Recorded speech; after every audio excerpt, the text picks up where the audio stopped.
Catching up on some more stuff with my kiddo, we have seen Hilda and the Mountain King. So, I don't think I ever did a review of Hilda Season 2. The reason for that is that Season 2 was good, but I realized after watching it, I really should have rewatched Season 1 first. I did not realize how much it was going to directly call back to the previous season and not like fully reintroduce characters, creatures, concepts. It was just going to have them turn up, which is not a bad thing to do, but there have been like 2 years since the previous season, and I'd forgotten a lot of the specifics. So given that I didn't have the time for a refresh on Season 1 and then a rewatch of Season 2 already to like get the proper sort of sense of it, I just let it go. I never did a review on it, even though I saw it. Now, Hilda and the Mountain King, this movie is really basically, it's the finale of Season 2. It picks up from the cliffhanger at the end of that. It is not going to catch up anybody who does not have the basics and doesn't know these characters and doesn't know what's going on. It's just movie length is what it is. And it is also kind of a tie-off for the entire series. I mean, I suppose they could do more seasons after this. I'm just not sure why you would. This really does feel like a good place to stop. But while it is picking up very directly on the cliffhanger from Season 2, pretty much all the stuff that shows up that doesn't get explanation was like big stuff. Like stuff, if you watch the show at all, you know what this is.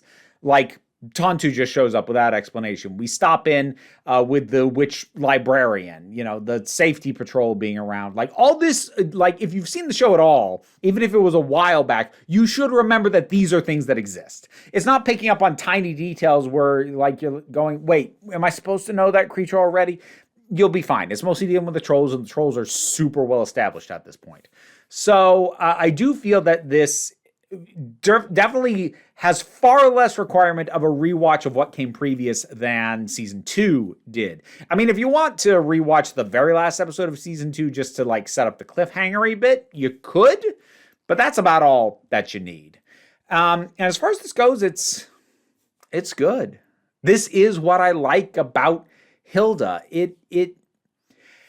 It's very tricky with shows, especially kids shows, that are ultimately trying to give a message of understanding and coexisting with things and entities and beings and ways of thinking and being that might not be inherently compatible with yours. It's difficult sometimes if you're going to do that for a, not really little audience and not have it come off as condescending or oversimplifying. It's easy to stumble into messages along the lines of basically, well, never defend yourself. You can always just get somebody to understand you and you can always be friends in the end. It's the kind of thing that in some of the later bits of Steven Universe, it kind of stumbles at least, the series proper. I've got other videos up on Steven Universe, so I'm not going to get into that here. Hilda does a pretty good job of avoiding that because I think part of what helps is much more here about learning to coexist with nature. And there seems to be an inherent understanding that there's only so much that the natural or supernatural world is ever going to accommodate you. The best that you can do is understand what it's doing and why so that you can get out of its way is basically what it amounts to for most of the show. Like there'll be some supernatural, threatening, natural monster thing out there. And then once Hilda understands it, sometimes she can help it, but sometimes it's just a matter of, oh, you wanted this, and what we were doing is causing a problem because it's preventing you from doing that. Oh, well, we'll just get out of your way then, which I think is a much better balanced lesson, especially if you're going to take this on sort of a living with nature kind of angle, which has always been what Hilda's done. And this holds to that. It maintains that. I still like this animation style. Like visually, I like the way everybody moves. I like the visual design style. I like the color palette. It's very autumnal, this whole series, and I enjoy all of that. The characters that you expect to show up do, except the woodsman. I would have liked to have seen the woodsman. Except he's such a jerk who doesn't like getting involved in anything. Probably wouldn't have made sense for him to show up. He's about the only one who was like, I kind of miss him. But other than that, it's good and it's fun and it's like, it's a little bit predictable.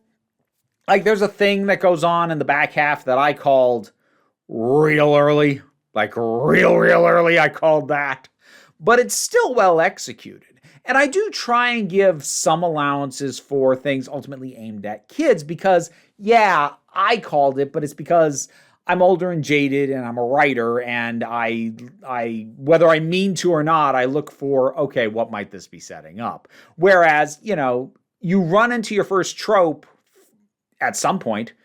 Everyone's going to have their first trope. And for many kids, this might have been their first time encountering that specific type of plot detail and it might have caught them way more off guard. And so it's, it's decently done. And no, I'm not going to get into specifics. I don't think there's needs for me to get spoilery. I liked that it got appropriately trippy at times, especially in terms of like the visions that some characters have when they come in contact with the thing. I'm not going to say what it is. If you've seen the movie, you know what I'm talking about.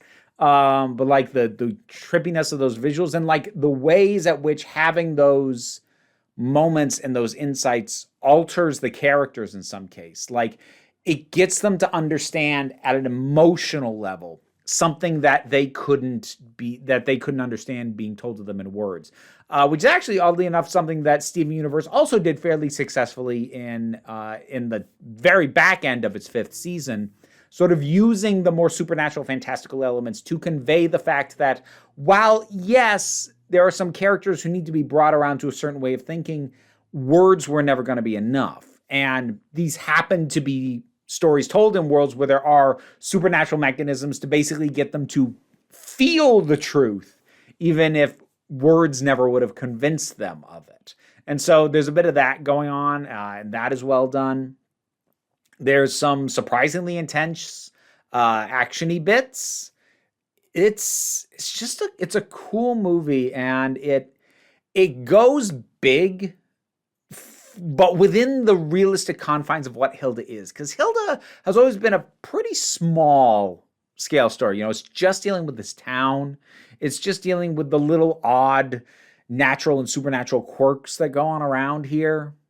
But this goes about as big as you can without feeling like it is stepping beyond the bounds of scale that feel appropriate to this world in this series. I am actually kind of impressed by this. I do kind of wish that this had come out a lot closer to the end of season 2, because like I said, this is effectively the season 2 finale for all intents and purposes, as far as I'm concerned. So another case of like the weight doesn't help as a viewing experience, but I do want to try and pencil in at some point a rewatch on Hilda, because I'd like to watch in a much more continuous fashion season 1, season 2, and then this movie. Because I feel like actually doing it all together is going to be a much more rewarding experience than sort of the pauses in between that ended up happening. But I think we're going to wrap it up there. Hilda and the Mountain King. I managed to keep this one spoiler free. Whatever your thoughts are on it, drop something down in the comments and let's talk about it. Any other movie continuations or conclusions to shows you really like, or other shows like Hilda you want to recommend? Whatever you want to talk about. I've got Patreon. It's how I pay the bills. It's how this is able to be my living. And the like, share, subscribe. They help me out if you're not able to help me out financially, but don't worry about it too much.